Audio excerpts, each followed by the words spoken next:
Prentice put her hands on her talons and started for the door. James didn't follow. Good. She didn't need anyone in the way if things took a turn. Her talons warmed at her touch, and by the time she crossed the 20 feet to the door, they pulsated in green, ready. She walked in and kept her head down. "Cachet," she said, and bit her thumb, hissing at the pain, as she conjured the blood magic needed to fade. With each step, she grew dimmer. The roaring music drowned out her footsteps on the wooden floor. Feed had been scattered all over the bar and the floor.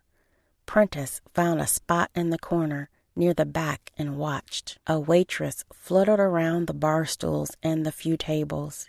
At the bar, a well-built male in an undershirt and pants poured drinks.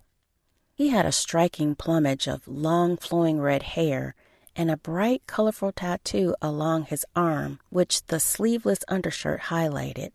His commanding movements and direction spotlighted him as the owner and namesake, Dale.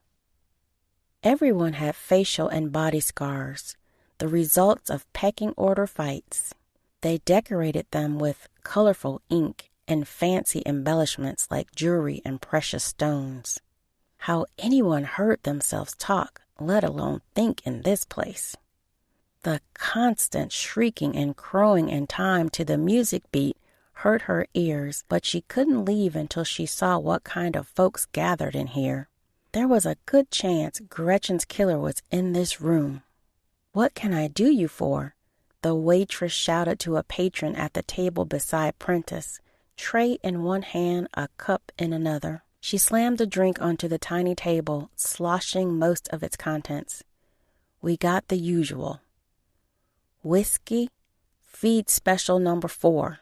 The pigtail waitress nodded and headed off to the next table.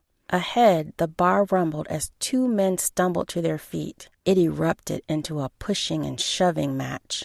One swung at the other. A fight unfolded. Prentice watched the dominoes fall.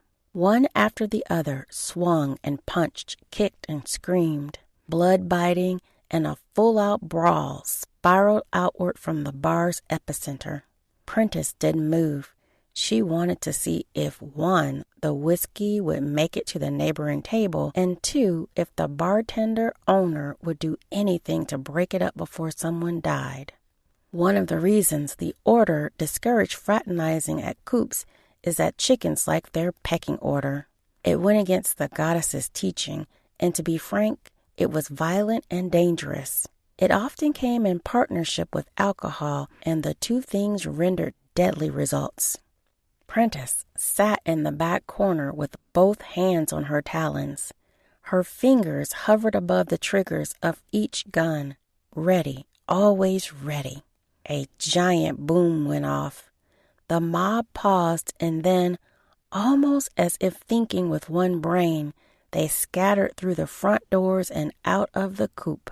The bartender stood atop the bar, holding a gun with his hair on end. Furious, his chest heaved.